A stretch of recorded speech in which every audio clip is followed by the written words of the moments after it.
welcome back to IROC Business Entrepreneur Series. I am your host, Corey Fonville Foster, and I am so excited to have the amazing Shenelle DuBose from Educators Moving On here with me on tonight. Hi, Chanelle.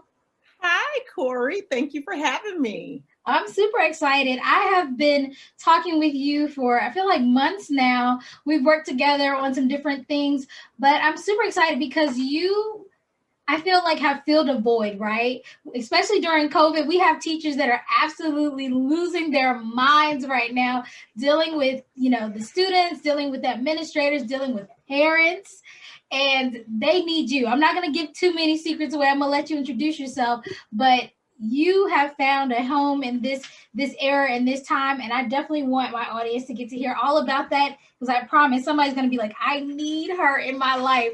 So Chanelle, definitely introduce yourself. Tell the people who is Miss Shenelle DuBose.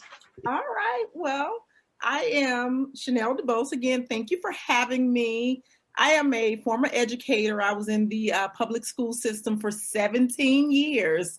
I absolutely love my job. I love teaching. I love working with students. I love working with parents in the community. I was also an administrator for the last 5 years. But, it got to a point where that's not the way I wanted to spend my time.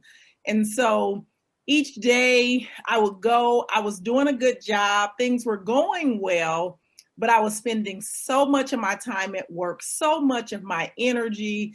Everything was work, work, work, work, work. Well, I have 3 boys at home. I have a husband at home, and I have 2 dogs. We can't forget about these dogs over here. And, I'm a daughter, I'm a sister, and I have 13 nieces and nephews, and it's my goal in life to be the favorite aunt. I'm just saying. And so, I was spending more and more time. The demands continued to grow. The number of tasks continued to increase. And it just seemed like I could never get ahead of the ball. And I didn't want to do it anymore. But I had invested too much. I have a doctorate degree. I've spent a lot of money on education. I've been to so many PDs, so many trainings.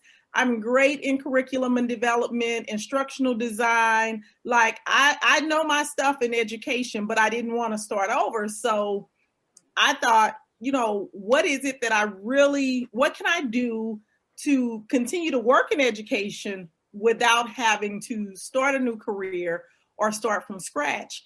And so I started an educational consulting company. I had been thinking about it for a while, but whenever you ask anyone, no one is willing to share, give you any information or any real tangible steps to help you to get started. And so I did all of the heavy lifting, all of the heavy weight. I made all of the mistakes, learned all of the lessons, paid all of the money. And I finally got it up and going and turned it into a great success. And I said, once I got going, it wasn't as hard as people made it sound. Like every time I would bring in professional developers to do a workshop or a training for my staff, I would make it a point to say to them, so tell me a little bit about your business. Can you tell me how you got started? Can you give me a piece of advice? I'd love to start a consulting business. And they give me stuff like, oh, well, you just got to go for it. Oh, well, just put the work in. And that wasn't really doing anything for me. And so once I did the work and, got everything going, I created a blueprint for it, because once I got going, the thing that I realized was, it's not that you don't know what to do. You don't know the order. You have the pieces. They're just not in the right place. So it's like having a big puzzle and all of the pieces are everywhere. And you got to take the pieces and put them in the right place. And so once I did that, I said, there's a lot of educators out here who are probably feeling the way I was feeling, because we make this commitment to ourselves and to our families at 5 and 6 years old, 9 and 10 years old. And then we stick to it even when we changed our mind. I had changed my mind really about 12 years in. And it was really, if I'm being honest, it was really at year 8 of teaching that I was tired. And that's when I started going back, getting additional degrees to kind of, keep me motivated, give me something else to do. But then at year 12, I had all the degrees. I had all the stuff. I had everything. I'm even a national board certified teacher, and there's only 1% of teachers in the world who have national board certification, because you just try to do things to keep you in the groove and to keep you interested. And so I said, there are other teachers who are feeling this. I know I'm not alone in this. I know that there are other teachers who are great at what they do, but they just don't want to do it anymore. They want to spend their time a different way.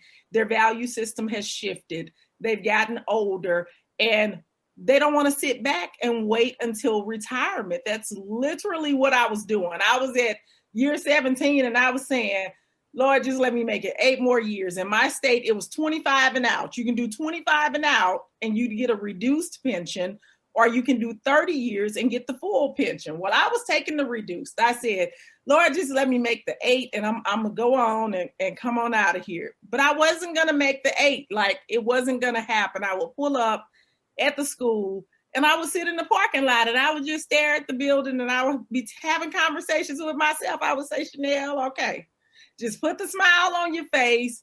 You got to be nice. Nobody in here did anything to you. Just be nice to the people. You love the children because the children did nothing. Go in there and do your job and it's going to be okay. And I told myself this every day until one day I decided you shouldn't have to pep talk yourself to do the thing that you do every day that takes up the most time in your life. And so I know that I felt like there were other women who were feeling that way. I wasn't sure, but I was like, I think there's some other teachers out here who are going through this. And so once I started really consulting and getting into schools and my caseload really picked up, I was doing more conversation about how to become a consultant than I was about problem-based learning and STEM.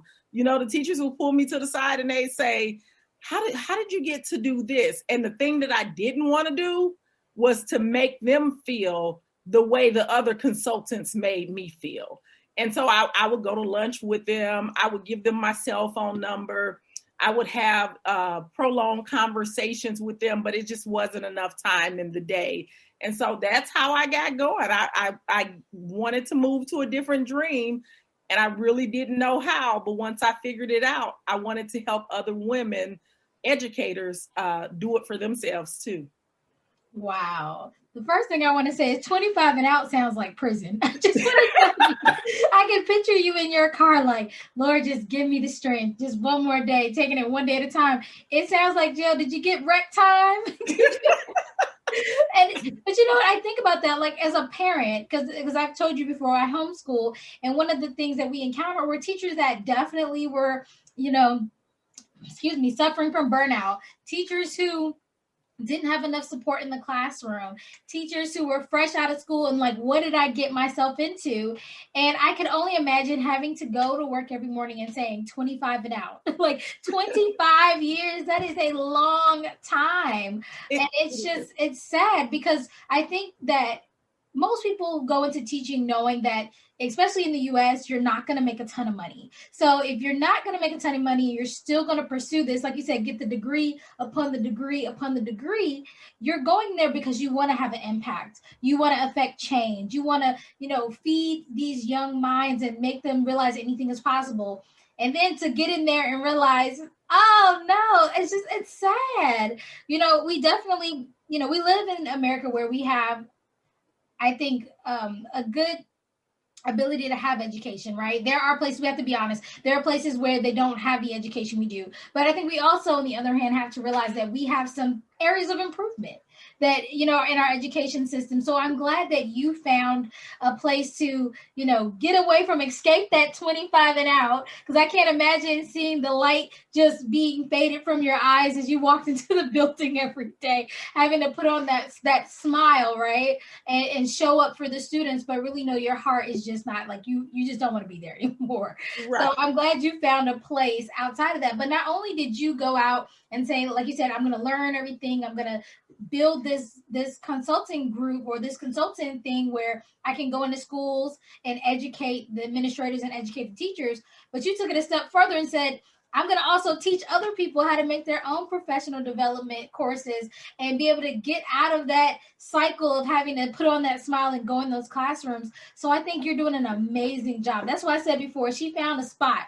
She found a niche and she was like, I can help people. And I think that's great because the impact you're making now is probably way bigger than the impact you could have made just being in the classroom or being in administration in a school building. You were touching, you know, quite a few people, but now you can touch generations. So I think that's what people have to realize when they step out of the classroom. It can be scary. We know you want to teach. We know you want to have it, you know, like I want to help the children. We get it. But there is more than one way to do just that. So I do want to ask you a little bit about the people you help. So your target audience, I'm assuming they're educators, but do they have to be teachers? Do they have to have like a teacher's degree? What kind of people work with educators moving on? So my target audience are typically female educators in some capacity in the school system. So not all are teachers. Some of them are educational assistants. Some are counselors. I work with dean of students, people who are in higher ed. So it's just that educational background, you know, we make that commitment so early in life that we're going to be teachers and it leads us down this path. But the particular group that I work with, you know, these are normally highly talented, highly gifted, very resourceful educators, and they know their stuff. You know, they are doing great at their jobs. Like their bosses and principals and superintendents, they don't want to lose these people. They want to keep them. They're going to do whatever they need to do to try to keep them there. If they need to give them a promotion or move them to a different building, all of those things were offered to me. But that's not where your heart is. And so people who are, you know, implementers, you know, you don't need someone riding your back to make you do what needs to be done. People who are goal setters and high achievers, you know, you got to be able to stand in the fact that I like to achieve high. Now I'm talking about high achievers and not overachievers. And there's a difference. And so, you know, working in consulting, a lot of it is your specialty area, like you're a specialist, and you can't be a specialist if you don't know what you specialize in, or if you're not willing to be able to say, this is what I'm good at. And I call it your zone of genius. And see, when you're working in your zone of genius, you don't have to make stuff up. When I'm doing my professional developments, when I'm working with my principals, I don't have to make anything up. Whatever they ask me, I can answer it. And if I don't know it, I can say, I haven't had that experience, but I can check into it. I can ask a couple of people and I can let you know. But they are normally high achievers, educators who are really good in their craft, and they have a different dream. And sometimes we have a different dream in our hearts and we don't know how to pursue the dream, because what do you do when you get an inclination? It's not even something that's tangible. It's a feeling. It's something in your stomach, something in your heart, and something in your head that's telling you that you don't belong here anymore. You shouldn't be here, but it doesn't tell you where to go. So do you go to another school district? And you know, when you go to the other school district, it's the same thing, just in a different color. And so the women, they typically know that it's not in the school system, but they have not quite visualized where it's at. Yeah, I think it happens like that for a lot of people, especially people who've worked in a certain field and done the work, gotten the degrees, and then one day you sit down and say, I don't want to do this anymore. I don't like this. I know me when I was in the medical field, I thought I was happy, and then one day I was like, I don't want to do this anymore. I'm tired of listening to doctors tell me what to do. And it was that moment. I'm like, okay, yeah, I want to do something different. Again, that zone of genius. What do I really want to do? What am I really passionate about? What can I picture myself doing for 25 more years? That's the key. I think a lot of people, whether you're in education or not, that's universal. You get those moments where you think you knew what you wanted, and then you just realize one day, like, oh man, I don't want this anymore. Sometimes that comes with age, sometimes that comes with knowledge, and then sometimes you just outgrow a thing, right? You like the little kids, you were playing with the kindergartners, you love pasting things and having fun and teaching ABCs and one, two, threes, and then one day you wake up and say, I want to hang with some adults. It happens because you see all the little, the bright-eyed, fresh out of college teachers that get to play with the little kids. They put on the post on social media like, look at my classroom, look at the things I bought for my class. And then like you see the teachers who've been there for a long time, like, y'all pray for me, school's about to start, I'll see you during winter break. It's like that shift. So I think that what you're saying is so real, right? People don't want to admit it because of course, being a teacher is a gift, right? You've been gifted these talents. You can work with kids, and these are great teachers. Like you said, these aren't slouches. These are great teachers. These are our favorites, right? Everybody can go back and say, "Oh my gosh, I love this teacher." Like my favorite teacher was Miss Banks. She taught biology. I was so sad when she retired, and I'm not even in school anymore. I was like, but the kids need you. And I'm sure she was thinking 25 and out. 25 and out. But yeah, it's like, these are great people, but at some point they have to move on to something else and make an impact in a different way. So I like that. We've talked a little bit about a few hurdles. You had your hurdle already, with you kind of realizing this isn't for me. But what other hurdles have you personally encountered, or have some of your clients encountered that you want to share that maybe we could benefit from their stories? Well, one of the huge hurdles that particularly females, and it's a reason why I work with females. So there are men in education, but if you notice, like men in any field, when they are going to something else, they come home and they say, "Honey, I quit my job today. I'm not going back to that job." I can tell you right now, I was married and I think we may have been 2 or 3 years into the marriage, and my husband came in and said, "Oh yeah, I'm not doing that. I'm not going back there." And I was like, "What, huh? What?" Yes. And he meant that. Like he was serious about that. He didn't ask for my permission. He wasn't looking for a suggestion, and he wasn't coming to me for a recommendation. And I noticed about men how when they know that it's something that they need to do, or something that is not fulfilling them, or that doesn't align with their value system, whether the value system makes sense or not, they are going to move forward. But we as women, the hurdle that we oftentimes will have to overcome is that our upbringing, tradition, family, and society has taught us that we have to put everyone else before ourselves. We need to take care of the kids. We need to take care of the husband. We need to take care of our parents. We need to take care of the house. We got to take care of everybody else. Don't take care of yourself, because if you tend to yourself, now you are selfish. And so we will have a dream. We will put it on the back burner. We will take a dream that somebody else told us to have, because that's what our mama wanted us to do. And we typically love our moms. And so that's a huge hurdle, to be able to put yourself first. And especially when we have children, the first thing we think about is, I got to keep a roof over my kids' heads. And so a lot of the mindset work that has to happen around who you are and what you value and what you bring to the table, and just helping the women to understand that you don't need permission. You don't need permission. You got permission when the dream was put inside your heart. Where did you think it came from? What did you think it was there for? That was the permission, and that all you need to do is move forward. And so helping the ladies to understand that the best way to take care of your kids is to take care of their mother.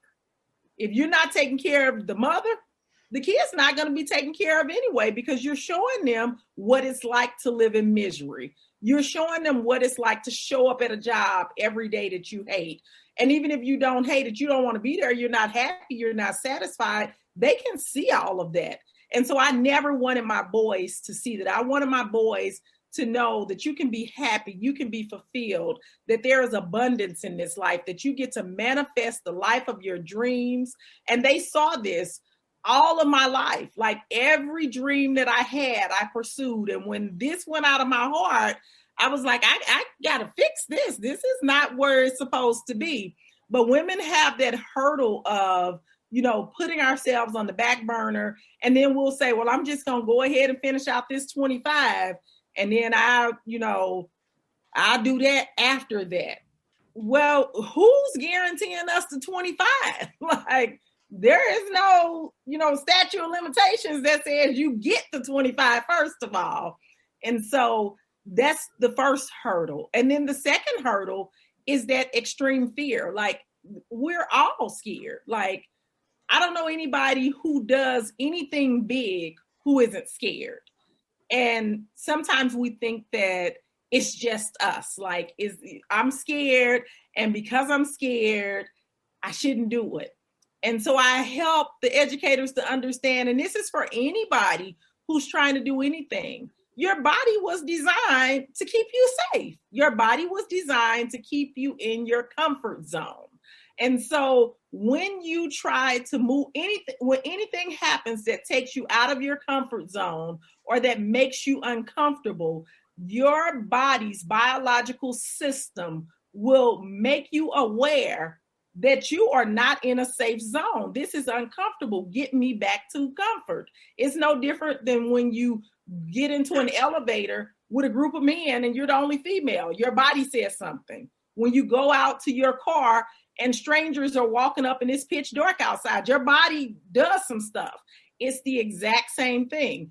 You are trying to leave a secure, stable job that pays your bills every 2 weeks, every month, whatever the pay period is, to something that is unknown, that you have no control over that. Your body knows that. Your body's like, boop, boop, boop, back up, let's not do this.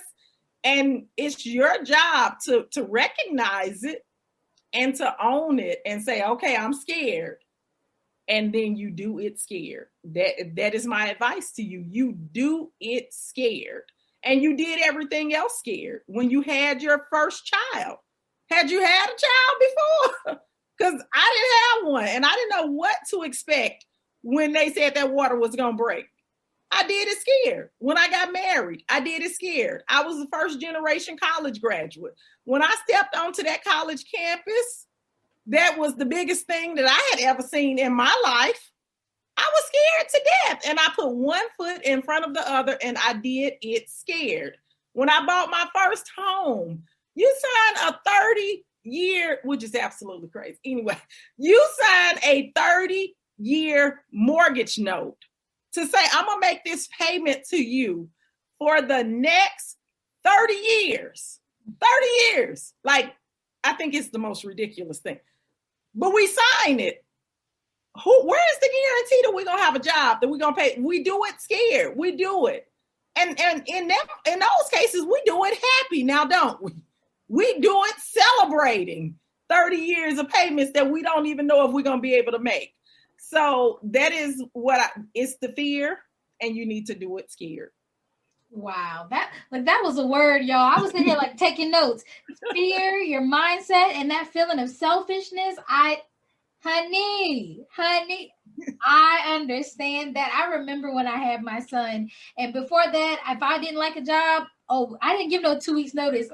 Go ahead, send me my last check. I'll see you later. I remember I got hired for a job worked the orientation and never went back. Did not care. Once I had my son, I was like, well, I guess I have to get up this morning and go again. I don't like my boss, but I'm gonna have to go. I actually remember being in my car trying to fight a panic attack because I hated my job so much. But I knew bills had to get paid. You want to make sure food is in your child's mouth. And it's not to say that men aren't helpful, but women, for some reason, like you said, just kind of put the world on our shoulders and say, if I don't do it, it may not happen. And so we don't have that kind of luxury of just making these, random choices or those choices like, oh, I just feel like I want to do this.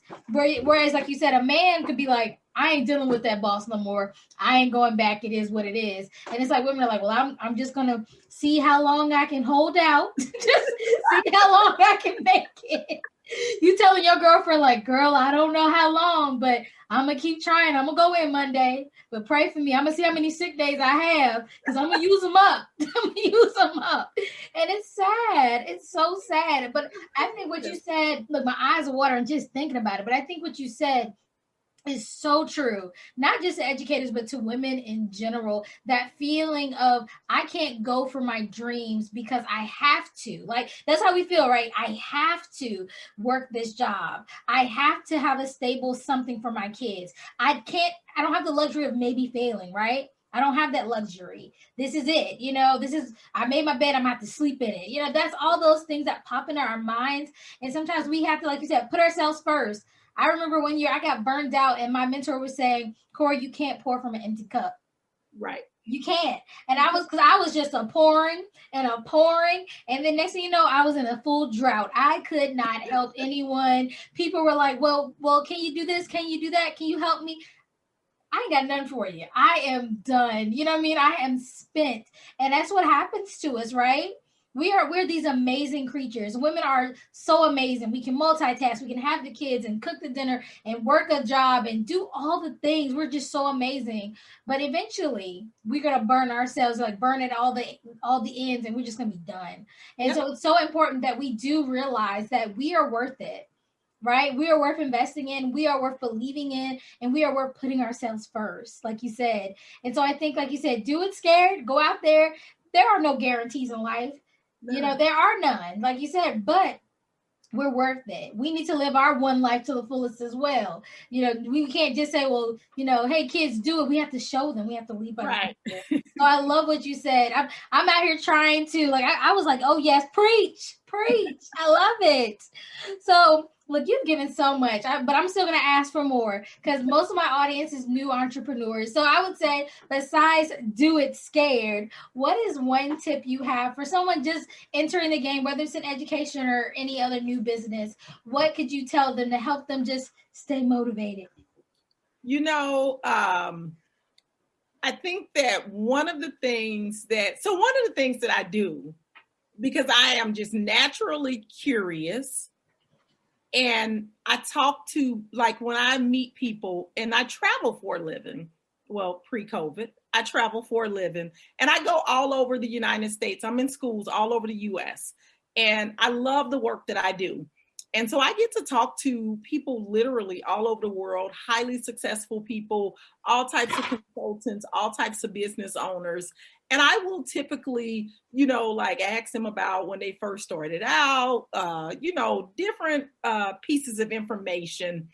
And one of the things that I would say for folks that are starting out and who are thinking about starting a business, going into this entrepreneurial journey, one of the things is that, focus on the success and not the things that can go wrong. Like, we're so easy to go down that what if lane of all the things that can go bad. What if I run out of money? What if I don't get any clients? What if? But it's always negative. Why is the what if never positive? What if I have so many clients that I have to hire some staff? What if my bank account is overflowing? What if I become so successful? What if I'm all on other people's podcasts? What if people are just calling and ringing my phone? What if I have to get a second phone line to separate my calls? You know, why do we always focus on the things that can go wrong and never fill our mind about the things that can go right?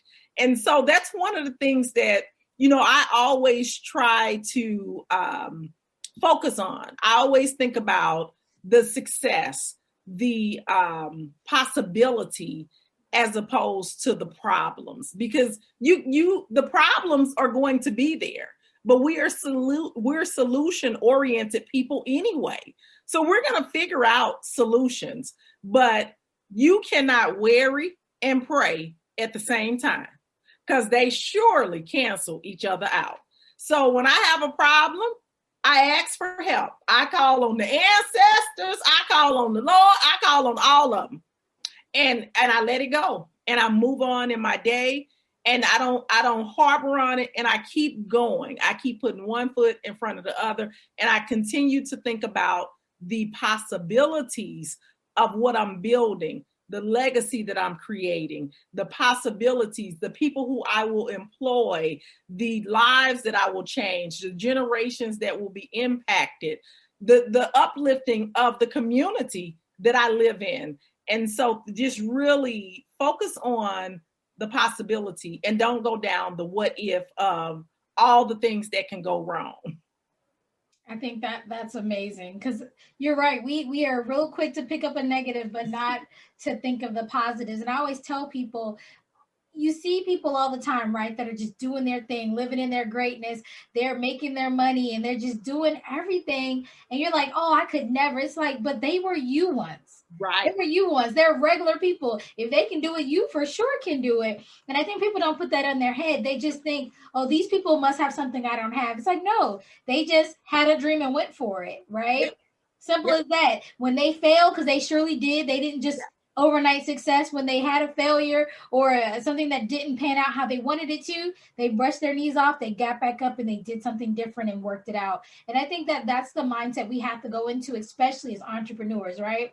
It's not the same as just going in, getting a check, whether you do okay, whether you do great, whatever. It's no, if you really are passionate about being an entrepreneur, if you have something to give to the world, you have to be willing to fall on your face from time to time and know that it's going to happen. And when it happens, say, okay, it's happened, it's over, and move on and keep pushing. Because I promise you, everybody else you see out here, the John Maxwells of the world and so forth, they've been there. They've done what you've done, and the only difference between them and you is they're going for it. Right? You said doing it scared. So if you go for it, because time's going to keep ticking. I tell people this all the time. Time's going to keep ticking. So if you wait and say, not this year, maybe next year, you're going to just miss your opportunity, because you could have already experienced the hurdles now, got them over with, and been great and been living the life you wanted to live, versus just keep putting it off out of fear, out of I don't know and what ifs. You just have to go for it and then see what amazing things will lie ahead of you. Like there's just no telling. I love that part about entrepreneurship so much, is you just never know. And it's just such an amazing experience. But look, I've kept you here for a while, but I definitely cannot let you leave without saying what products and services, ma'am, because people are already like, how do I get our information? I can feel it now. So what products and services do you offer? And then, of course, how can people get a hold of you? Well, you can always join my Facebook group. I am at Educators Moving On Network on Facebook and on Instagram. And I go live every Wednesday night at 8 p.m. sharing strategies and tips to help you to move into educational consulting. And then I go in a couple of times a week to just do some pop-ins. I also offer a one-step accelerator for those educators who are ready to make the move, but you don't quite know what you need to do. You want to create the exit plan. The one-step accelerator will give you all of the pieces that you need. It will give you almost 40 hours of training to give you that mindset work, to give you that clarity, to help you to establish your value systems, determine your niche, and it will also show you how to put together your product, whether it's a coaching program, professional development, workshops or trainings, or an online course. So it'll show you how to put those items together, and it'll show you how to get clients, because that's always the big question. How do I get clients? And we make such a big issue out of it. It is not the issue of how to get clients. The bigger issue is, do I have a great product that gets great results? So that's what I show you how to do. And I also show you how to get clients. And you can find that on my page as well, Educators Moving On Network.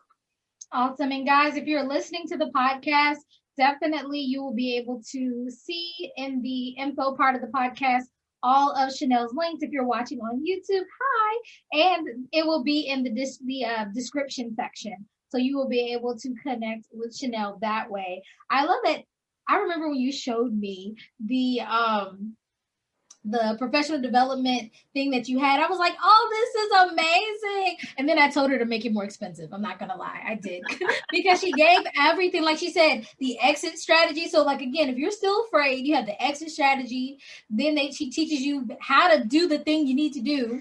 Then she goes and teaches you how to find the client so you can make the money. I mean, she's giving you everything but the kitchen sink, guys.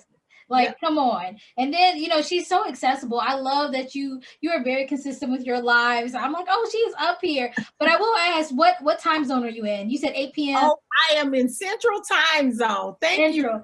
Because our Eastern, look, I'm an Eastern time zone. We only believe in Eastern. We're like, why aren't you in Eastern? I mean, that's the time that matters. So yeah, Central Time Zone, which is great. You can have dinner and then check out her lives. She's forever giving out free information, and her products are so jam-packed with information. So I would encourage you, if you're an educator in any shape or form, and you are ready to make a change and make a better impact in your life and do things on your own. You know what I'm saying? You ain't got to listen to everybody telling you what to do. You don't have to clock in, clock out. You don't have to sit in the parking lot and just put on that smile. You don't have to go on these Zooms with these kids and deal with their parents.